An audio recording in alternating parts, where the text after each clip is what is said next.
Welcome to your week in review here on WINN FM 98.9 for the period July 28th through August 2nd. Making the news last week, St. Kitts and Nevis ushers in new era for creative economy with Historic Industrial Design Bill 2025. National Lottery Authority and Gaming Control Amendment bills passed in House of Assembly. St. Kitts and Nevis Prime Minister on CBI program amidst international scrutiny. St. Kitts and Nevis addresses global trade challenges and explores regional solutions. ECCB and Regional Security System launch judiciary training on AML CFT CPF in OECS. St. Kitts and Nevis advances airport expansion and tourism outreach to the United Kingdom. Nevis government advances small business support efforts. Now the details.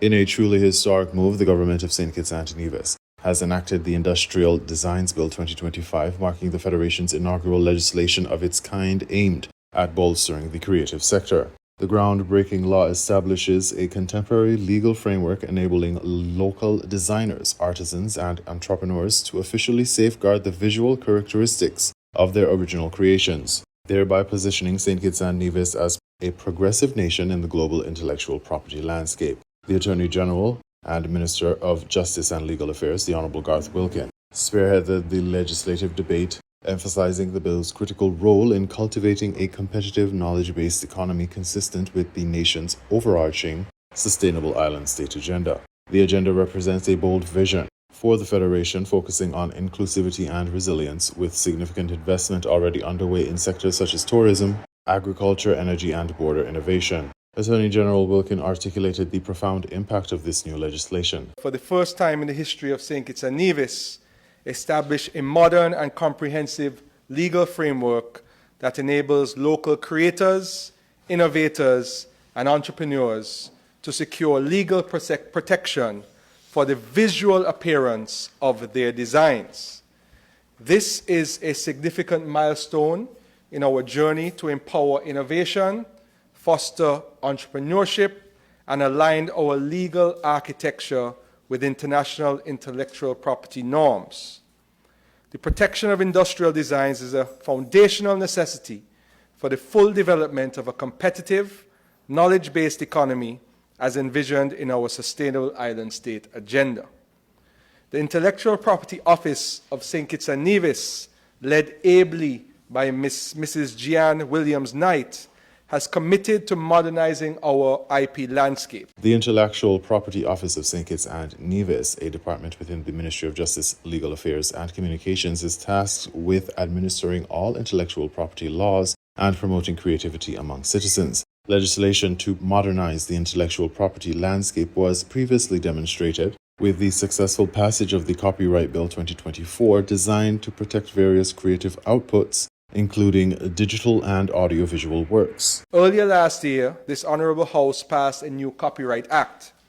That law was designed to protect creatives such as musicians, app developers, choreographers, and authors. Today, we focus on another vital branch of intellectual property, the legal protection of industrial designs, that is, the look and feel of physical products. It is important to understand that each type of intellectual property serves a distinct purpose.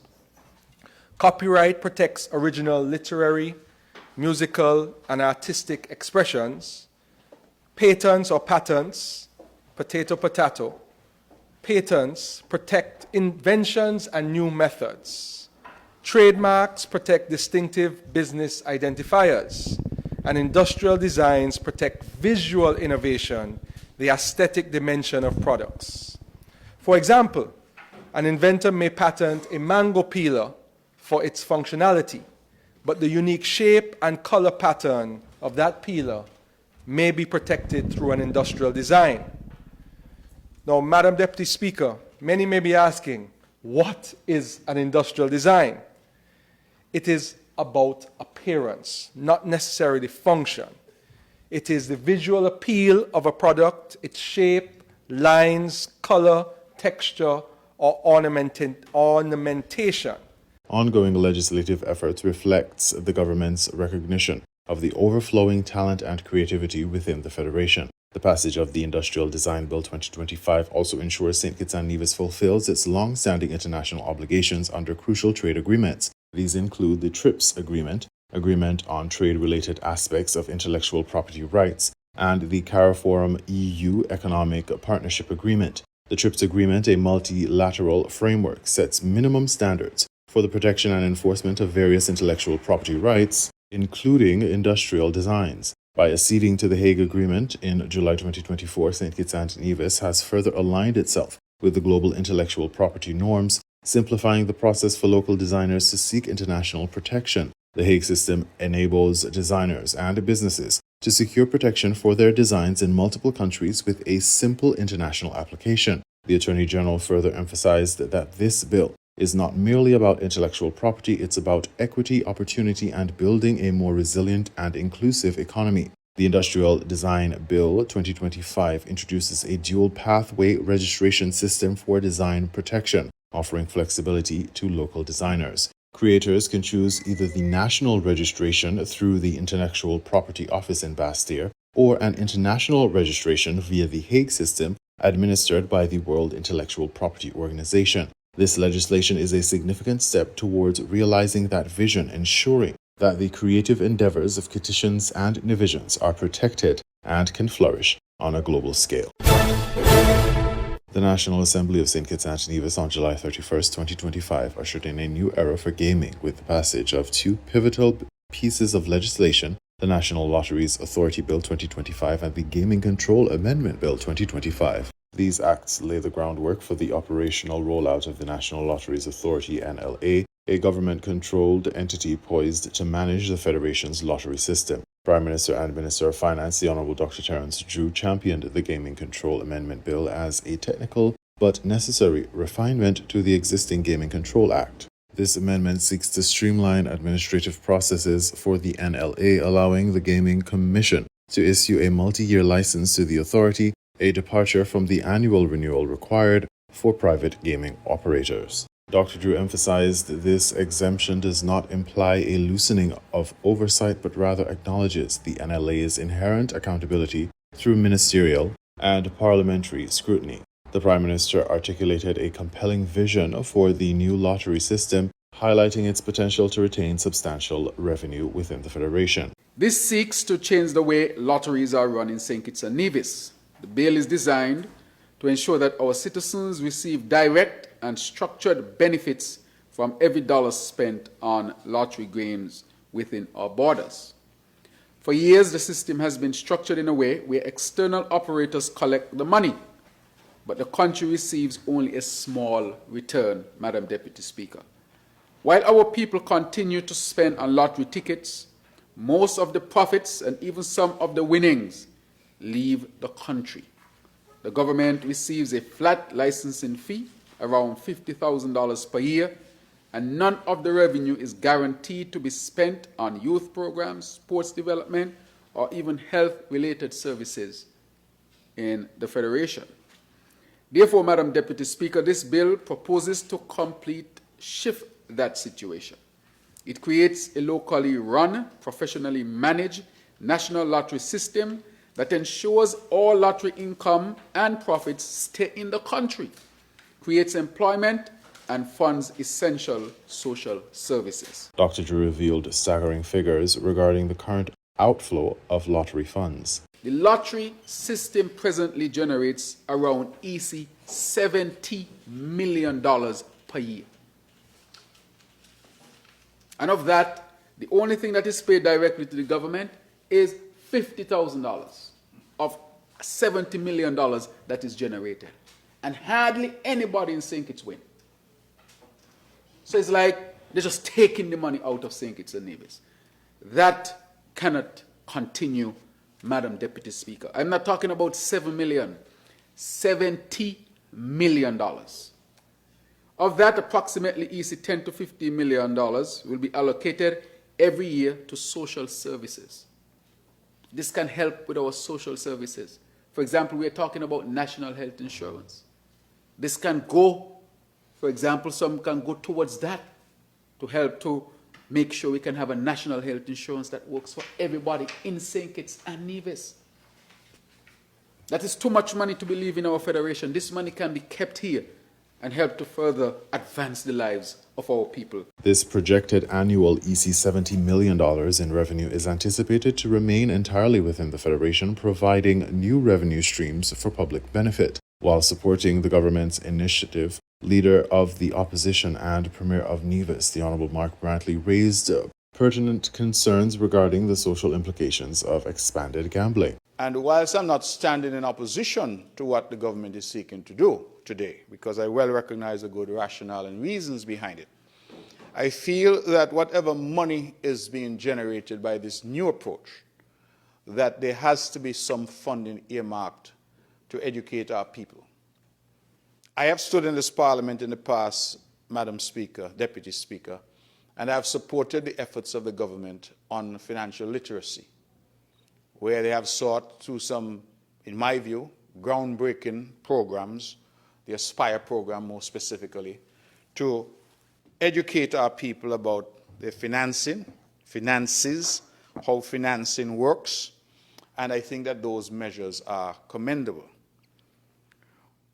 But today I am hearing, listen, people are gambling, they're spending money, let's see how the government could get a bigger share of the money that they're spending, so that we can turn around and do good things in the community for the people who are gambling and spending money, among others. And that, I believe in some places they refer to these things as sin taxes. You hear that? We're taxing sin. And if you could tax sin and use it to save people, I suppose that's a good thing. Brantley underscored the potential for addiction and financial harm associated with gambling, urging the government to allocate funds for public education and responsible gaming initiatives. So my simple point in rising on this debate is to say to the government that whilst you seek to raise money from the operation of lotteries within St. Kitts and Nevis, that there be some focus on putting some of that money into education and into encouraging our people as much as possible. If they're going to game responsibly. Just as we say, well, you can drink alcohol, but drink responsibly. Because we know gambling has ruined many a man and woman. Gambling has caused serious financial pain and harm to a lot of families. And I would want at least there to be in this House an appreciation of the negatives that could potentially be associated with gaming, and as a consequence, the encouragement of our people that there will be part and parcel of the money that we anticipate, some effort at education, re-education, continuous education, because I think only so can we really say to the Kittitian and Nevisian public that, listen, these programs are dovetailing into each other. He further expressed a perceived dichotomy between promoting financial literacy through programs like Aspire and simultaneously endorsing gambling. Put differently, Madam Deputy Speaker, I would have difficulty supporting Aspire, which is intended to educate and help our people in relation to their financial management, and at the same time appearing to support gambling, which arguably does the opposite.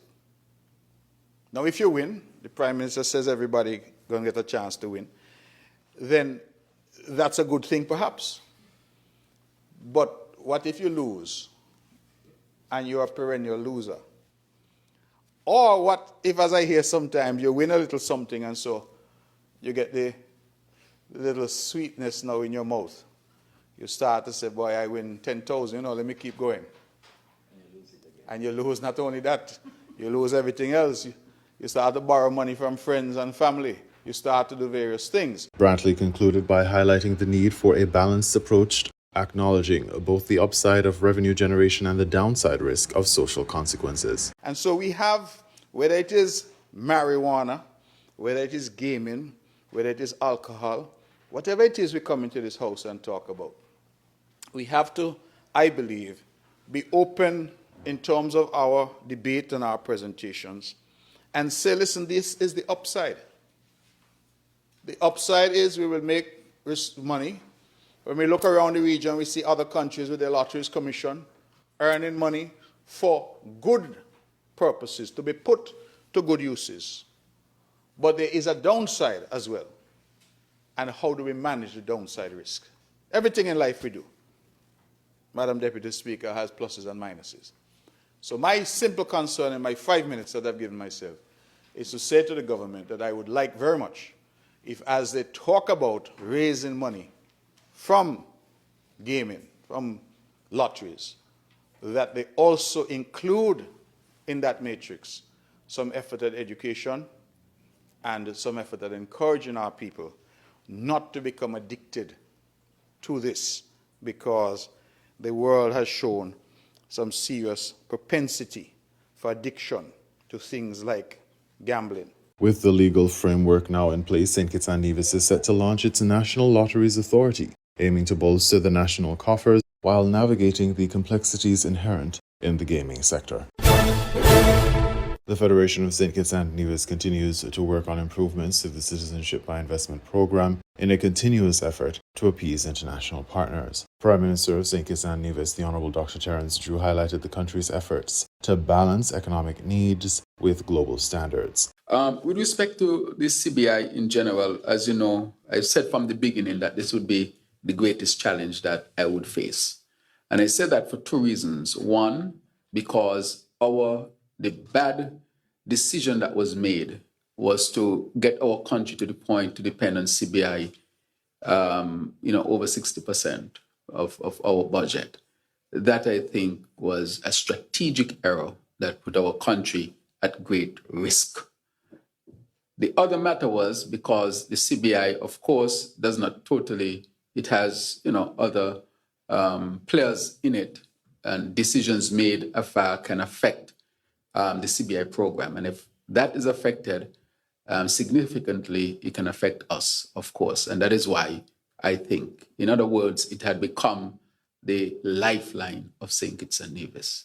I would always say it was the worst economic, fiscal decision made, because we were seeking all the time to diversify the economy after we would have learned a hard lesson from sugar.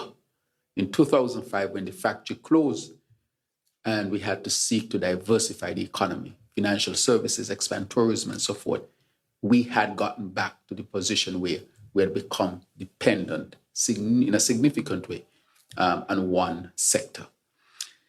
Notwithstanding that, we decided to make changes because we understood what was out there to protect our visa-free access and to protect the program as much as possible. And so we went through different iterations of adjustments to the law, or SRNOs, to make sure that we were adjusting accordingly so that we can accomplish both things, protect the program and make sure that we continue to have good foreign relations through visa-free access to other countries. Despite its economic benefits, with CBI contributing between 60 to 70% of federal revenue, this heavy reliance has positioned the nation in a precarious economic juncture. The International Monetary Fund has reported a sharp decline in CBI revenue in 2024, falling to 8% of GDP from 22% in 2023, mainly due to reforms meant to strengthen the program. A board of governors to oversee CBI unit operations, forming a technical committee for file reviews, and for the first time in 40 years criminalizing underselling practices, are just some of the ways the program has changed recently to appease international concerns. Prime Minister Drew emphasized that these actions were crucial to prevent the loss of visa-free access to the UK and EU, a threat amplified by past practices. A significant step in strengthening the CBI program is the establishment of a regional regulator. Prime Minister Drew has strongly advocated for this initiative to ensure a unified and consistent approach among Eastern Caribbean nations. Notwithstanding, of course, their continued discussion, I have engaged in multiple discussions, multiple fora, in the Caribbean, in the US, in Europe, and so forth, dealing with the issue of the CBI program and adjusting it accordingly. We have reached the point, and something that I advocated for very strongly, is to have a regional regulator so that those of us in the Eastern Caribbean can be on the same playing field and have a standard that protect us and, of course, would allay any fears that our international partners may have with respect to our CBI program. I can safely say that in short order, we all are going to Parliament to pass a law and implement a regulator for the CBI in the Eastern Caribbean, which will answer a number of the questions that you have put forward. Questions to answer of a direct link to the country. There's link, but there might be questions as to whether that can be strengthened. That is going to be answered. And I don't know if you have seen it, but there is a draft of the bill that has been circulated by the Eastern Caribbean Central Bank, which is now standing as the body to help us to usher in this regulatory body and this regulatory legal framework. It's out there, so it'd be good if you can see it or our news agencies here can see it and give their feedback, so that can, of course, trigger down or filter down into the final law that is to be implemented. So we have come a very long way, and I think this is a tremendous positive step in the right direction. At the end of the day, I can never predict what will happen, but what must always be said is that this administration and myself, we did everything we could have done to help to secure the program and, of course, to maintain our relations with with other countries through visa-free access, reciprocal visa-free access. We have done a lot. And so this is the last part, and we really hope that we have done enough. However, we cannot predict all of the decisions that are to be made with respect to what other countries will do. But we continue to be strong diplomatically. We continue to strengthen relations so that we can achieve both. So you're not wrong. You have heard something, and that is where we are at this particular time. So the bill is out, the draft bill for input. The ECCB has indeed circulated a draft bill for the establishment of a regional regulator for CBI programs known as the Eastern Caribbean Citizenship by Investment Regulatory Authority. This draft legislation, which was available for public comment until July 16, 2025, aimed to enhance transparency, accountability, and integrity of the program by setting common standards, regulating and supervising them, and enforcing compliance. The regional regulatory body is expected to unify and strengthen due diligence procedures and improve international credibility. At a recent Prime Minister's press conference, Minister of Foreign Affairs and International Trade, the Right Honourable Dr. Denzil Douglas, provided insight into the significant impact the shifting global trade environment is having on the Federation. He outlined strategic efforts aimed at mitigating the rising costs of imports faced by consumers and emphasized the importance of regional cooperation within the Caribbean community, CARICOM. Dr. Douglas noted that over the past 6 months, the United States has departed from the long-standing global trade order, embracing a new and largely untested approach characterized by steep tariffs. Key economies such as the European Union and Japan have acquiesced to these changes, accepting higher tariffs on their exports to avoid further trade conflicts and to encourage the U.S. to moderately lower imposed duties. This shift has led to a new normal where countries accept tariffs ranging from 15 to 20% to maintain access to the U.S. market, with even higher rates imposed on essential products like steel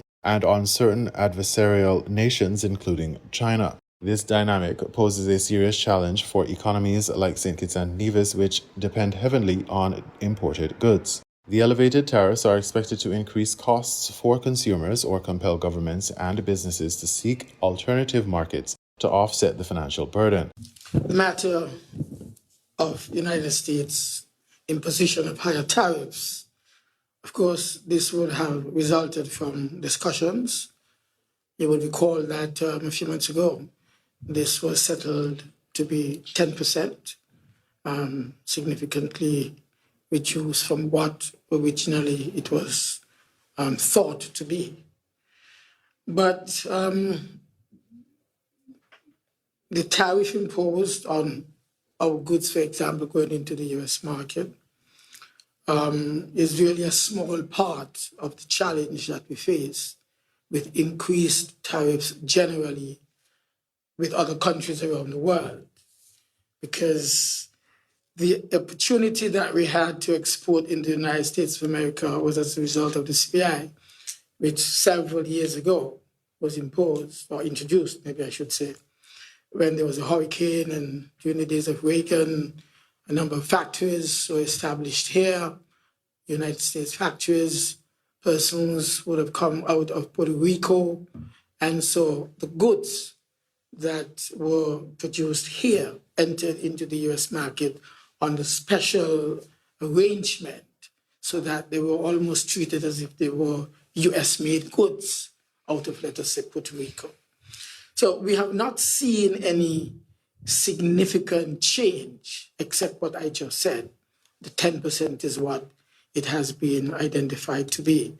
But there is ongoing discussions taking place. Dr. Douglas's remarks highlight the ongoing discussions at international forums, including the recent Commonwealth meeting in Namibia, where senior trade officials and ministers underscored the critical need to protect small island developing states, SIDS, from the adverse effects of rising global tariffs. In fact, we just came out of Namibia, where the Commonwealth was meeting with senior trade officers and ministers.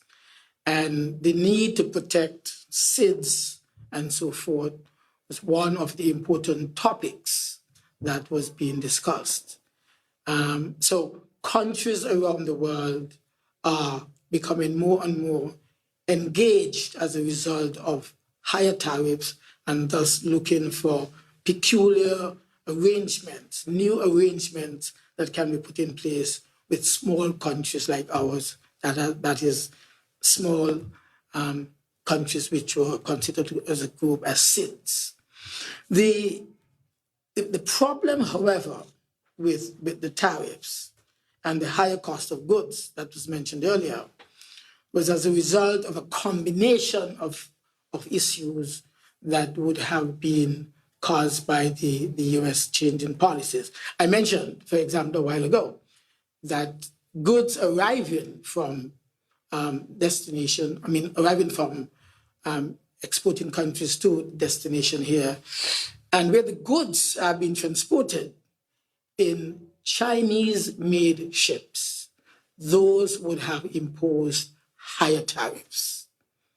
So even though our goods entering into the US market may have a reasonably low tariff, the goods, however, which are coming in and which are being transported in certain ships, they are imposed higher tariffs, and thus the cost is passed on to us.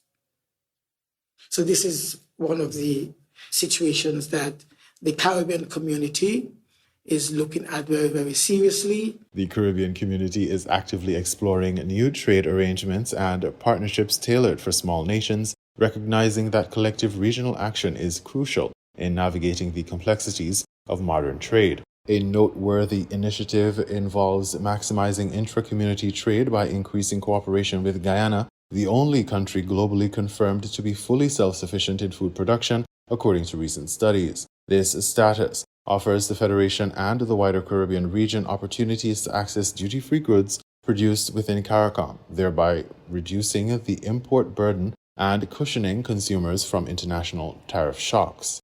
Recently, when we were in Jamaica, in Montego Bay, just 2 weeks ago, at the Heads of Government Conference, the need, therefore, for us to begin to produce more goods among ourselves, the use of Guyana. Guyana is the only country in the world today which has already been adjudged to be the country that can feed itself, the only country. And it is part of the Caribbean community. Therefore, we should do everything that we can to strengthen our relationship with Guyana, bringing meats and vegetables out of Guyana, bringing products out of Guyana, because it's produced within the Caribbean community. And so there is no tariff to be imposed on that, because it is originating within the community. We therefore need to make sure that we can make use of this. I know other countries, in fact, I had spoken with the Prime Minister of Barbados, Prime Minister of the president of Guyana in terms of how can we, as countries collectively in the Eastern Caribbean, bring things out of Guyana in bulk and thus redistribute it among the smaller islands. Barbados, right now, we're discussing that with the Prime Minister of Barbados. As the global trade landscape continues to evolve unpredictably, St. Kitts and Nevis is taking strategic steps to mitigate tariff impacts through regional collaboration, diversification, and leveraging preferential trading arrangements within CARICOM, aiming to ensure economic resilience and protect consumers from escalating costs. The Eastern Caribbean Central Bank ECCB, in a strategic collaboration with the Regional Security System RSS, has commenced a comprehensive 5-day training session focused on anti-money laundering (AML), countering the financing of terrorism (CFT), and countering proliferation financing (CPF) for judicial officers across the Organization of Eastern Caribbean States (OECS). The official opening ceremony was held at the St. Kitts Marriott Resort on July 28, 2025. The training curriculum is robust, addressing critical contemporary topics that include AML, CFT, CPF international obligations pertinent to the Eastern Caribbean, emerging financial crimes risk within the region, financial investigations targeting money laundering activities, asset recovery and confiscation procedures, and introduction to virtual assets and the regional context of terrorism financing. This agenda underscores the evolving landscape of financial crime and the necessity for judicial officers to be equipped with up-to-date expertise. Chief Director of Policy at the ECCB, D. Tracy Polius, extended welcoming remarks on behalf of the bank's governor, executives, management, and staff. She emphasized the shared ownership and commitment underpinning this initiative, noting that it is funded by the Caribbean Development Bank and hosted jointly with the RSS Asset Recovery Unit. Over the past decade, the Eastern Caribbean Currency Union has witnessed an increased incidence and enhanced sophistication of financial crimes. Polius highlighted the complexities of contemporary money laundering schemes, noting their multi-jurisdictional nature and the rise of cyber-related crimes employing advanced social engineering tactics.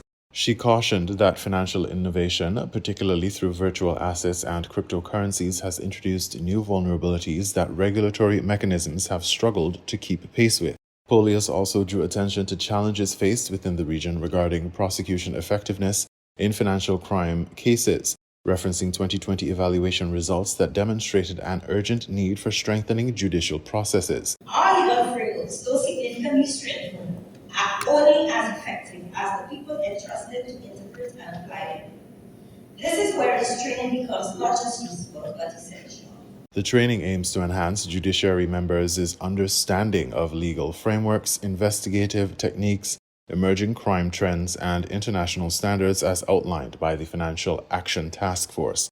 She concluded by stressing that well-conducted prosecutions, effective penalties, and robust asset recovery are foundational to regional financial integrity and deterrence. Keisha Sutherland, director of the RSS Asset Recovery Unit, echoed the importance of strong financial systems aligned with global standards. She reflected on almost a decade of RSS investment in sharpening member states' capacities to safeguard against illicit financial flows, highlighting the detrimental economic consequences faced by neighboring states due to non-compliance. Equally, the consequences of lackadaisical participation in the global trust to address illicit financing may also be realized in the emergence of unjust and lawless communities fueled by lucrativeness of organized crime.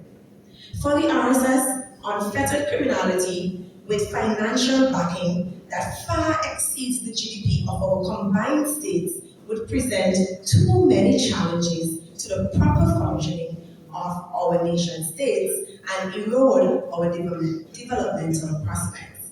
These states was simply too high. Emphasizing the RSS's role in dismantling criminal networks by disrupting their financing.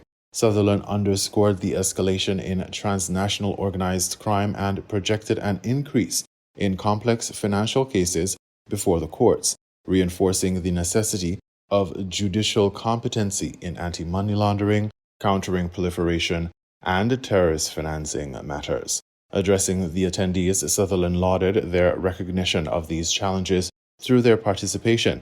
She underscored the critical position of judiciary officers as pillars in the criminal justice system, responsible for enforcing anti-money laundering laws effectively. Through compliance with international standards, such as the Financial Action Task Force, we can illustrate our resolute effort in maintaining global financial credibility and avoiding the painstaking penalty of being blacklisted. The RSS has tailored this training program in partnership with the ECCB to bolster member states' legal and operational capabilities against illicit financing and associated financial crimes. St. Kitts and Nevis Director of Public Prosecution, DPP, Adlai Smith, delivered a stirring keynote that painted a stark picture of the evolving financial crime landscape confronting the Eastern Caribbean. Our Eastern Caribbean, once thought too small to attract the attention of the world's most nefarious actors, now finds itself squarely in the crosshairs of global financial crime.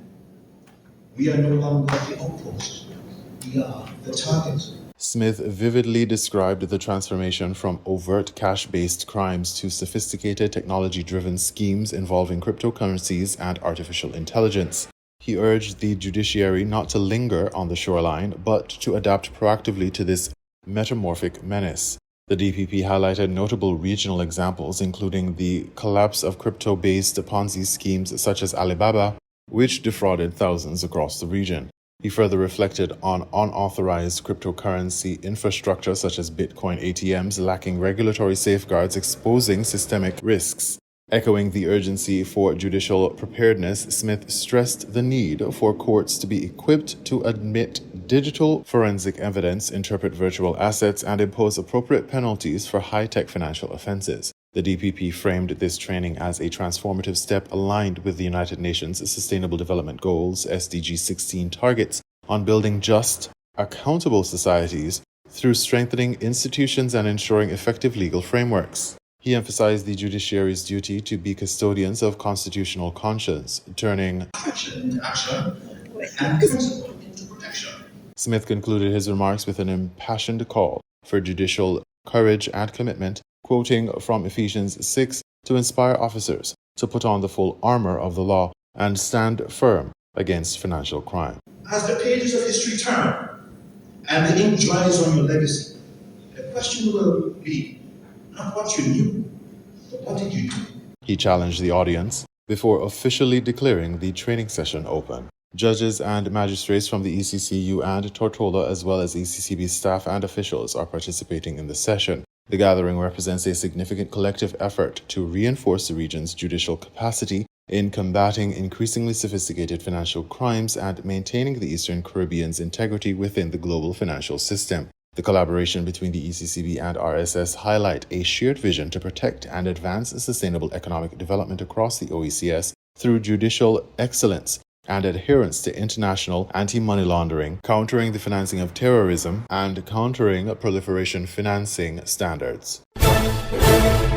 Minister of Civil Aviation, the Honorable Marsha Henderson, provided an update on the progress of a new terminal at the Robert L. Bradshaw International Airport and detailed ongoing efforts to boost tourism arrivals from the United Kingdom. Addressing questions about the airport expansion, Minister Henderson explained the structured progress behind the initiative. I recall the last time we had a press conference, the question came in regards to the plans for the expansion of the airport.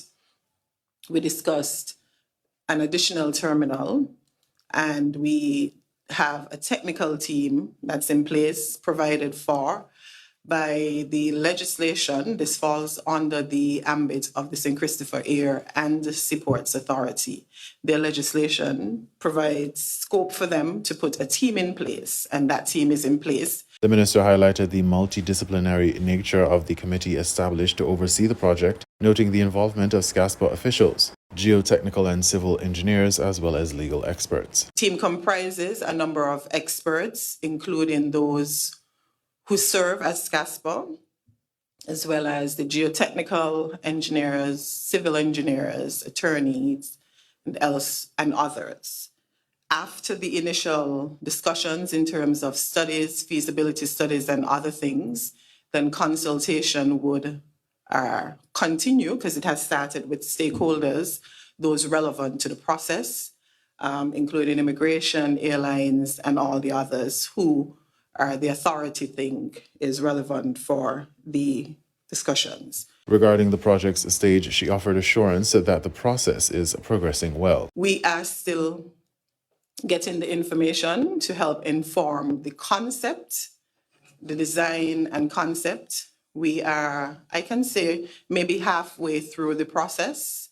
They're making good strides, actually. I'm happy with the work being done by the committee and the experts that we've engaged. Minister Henderson expressed the collaborative dynamic defining the development of the terminal. The client is the authority, the St. Christopher Air and Seaports Authority. They are advising the team what they need within the new terminal, what the needs of the airport would be. And of course, this is in consultation with other stakeholders. And then we can come up with a concept and design. So we do have, we're about 50% along the way. She noted the matter's significance was recently discussed at the cabinet level, reinforcing the government's dedication to seeing the project through. Turning from infrastructure to tourism outreach, Minister Henderson outlined the strategic push to increase arrivals from the United Kingdom market. Our biggest source market is actually the US, and then it fluctuates between the Caribbean region and the UK in particular, not necessarily Europe, who would come in second, and then there's Canada in third place, and that sometimes alternates. Particularly encouraging for the ministry has been the uptick in UK visitors who tend to stay longer than other tourists. Interestingly, from the data we started collecting and the efforts we've put into the UK, the marketing efforts, we've seen an uptick in visitors coming from the UK. And we're seeing them coming for longer stays. So for the recent music festival, a lot of them were here for 7 to 10 days. And that's usually how they holiday. And so we have to tailor our product to accommodate the needs of that market. Minister Henderson also noted that significant financial resources have been dedicated to marketing efforts across various source markets, particularly in the UK. We've been pumping monies. We've been asking. I'm sure when you're paying attention, Mr. Bat, when we do the budget debates in December, you see how much we ask for marketing. And so we've been pumping a lot of our resources into marketing, into other source markets. That is the only way we're going to stimulate demand, and then carriers would then be interested. But carriers don't want to come with empty flights. So there's a process. The process is stimulate the demand for the destination by looking at your services and your offerings.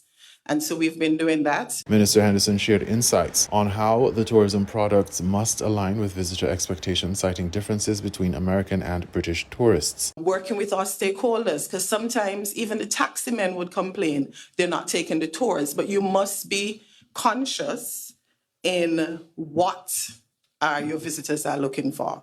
The American visitors look for a different experience to the British visitors. And so it is a process. And during the vacation, the shoulder period right now, we're working with stakeholders to inform them of the trends. A lot of them who are coming at they're looking for the eco adventure. They're looking for not the party type, the Americans like that, but the British look for something else. So we continue our efforts to look at our product, at our offerings and our services, and then we market. Regarding airline partnerships, the minister confirmed ongoing engagement with multiple carriers to expand service routes. We now have to go back to our partners as the carriers, and maybe not just British Airways. We've been approaching other carriers as well to look at coming into the destination and offering routes here as well. And, from whether it's from the American, whether it's from the US or directly nonstop from the UK. So we are doing that. We've actually engaged. We're in discussions with someone who's going to be marketing the destination with us in that area. She further pointed out the global nature of the marketing strategy. We have our marketing teams worldwide. We have a team here at base, and we have marketing teams in the US, in London, and wherever else we deem necessary. But we've increased our efforts within the UK, and we're hopeful to see the returns on that as well. The Twin Island Federation continues to demonstrate a firm commitment to improving its aviation infrastructure and diversifying tourism source markets. Moves expected to bolster economic growth and position St. Kitts and Nevis as a top Caribbean destination.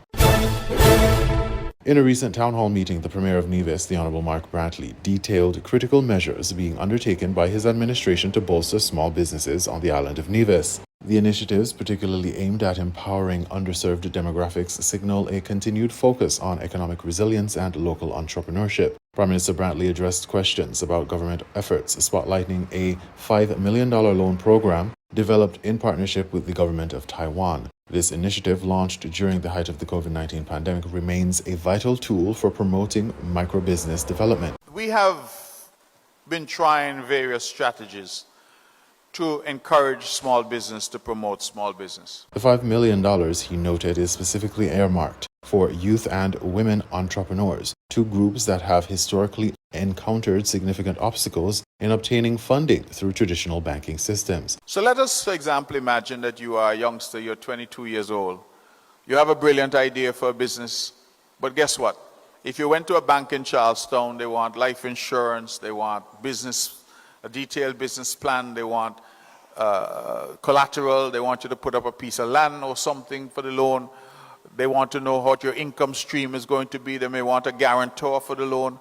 And a lot of young people just couldn't manage that. He further illustrated the difficulties faced by women entrepreneurs. If you're a woman, you know how to cook well, you can hear well, you have a skill that you want to market and to monetize. This financial support mechanism offers loans of up to $100,000 at an affordable interest rate of just 3%, the lowest available in the Federation. The government designed the program with sustainability in mind, creating a revolving fund where payments pave the way for new assistance. The idea really is to create a revolving fund so that as monies are lent and repaid, other people can be assisted. This system provides much needed breathing space for small businesses that often struggle to secure capital through conventional banking avenues. Beyond financial assistance, Premier Brantley highlighted the ongoing government commitment to capacity building for small business owners. He pointed to a series of training initiatives focusing on best business practices, including bookkeeping, management, and customer service. We have had an ongoing effort at training and inculcating in our people, particularly our small business owners, best business practices, bookkeeping, how it is they ought to manage, customer service. All of these are factors. I myself have had the privilege of speaking at a few of these seminars. So we have had a continuous process of training and retraining in terms of business. Such continuous education aims to ensure that small entrepreneurs not only survive but thrive in a competitive market environment. Complementing these efforts, Permanent Secretary in the Office of the Premier, Wakely Daniel, provided an update on the accessibility of skills certificates for Nevisians, an important credential facilitating employment opportunities within the Caribbean single market and economy. However, he lamented the relatively low uptake of this program among the people of Nevis. One of the problems that we have, though, is that even though we advertise it, even though we go on the radio, television, and we speak about it, and we try to put it out there, we find that a lot of Nevisians are not accessing or applying for skill certificate. For some reason, I think that's perhaps the thing that, I am working and I will remain in Nevis for the rest of my life. Daniel encouraged more divisions to pursue the skills certificate, highlighting its accessibility for a wide range of qualifications. And you do have one or two of them that are doing it, but anyone, once you meet the standard, which is up to, let's say, a sixth form college, if you go to the sixth form college, you can get your skills certificate. If you are, for example, you have a degree, you can get your skills certificate. Or if you find yourself in certain jobs and you have training up to a certain level, you can get your skills certificate. He also outlined the straightforward application process, pointing to the Labour Department as the local point of contact. As a matter of fact, you can go to the Labour Department and they have a form there that you will fill out the form. The form will then go to St. Kitts to the trade office in St. Kitts, and then of course we'll take it from there. We'll have the committee meeting, and then we'll get back to you whether or not your application was successful. The Premier and the Permanent Secretary both underscore the importance of these programs in enhancing the island's economic development and individual empowerment. The combination of financial support for small businesses and the promotion of skills certification aims to create a more inclusive and robust economic landscape for Navisians, particularly the youth and women who stand to gain significantly from these targeted efforts. You are listening to the Week in Review here on WINN FM 98.9. Thank you for listening and have a productive week.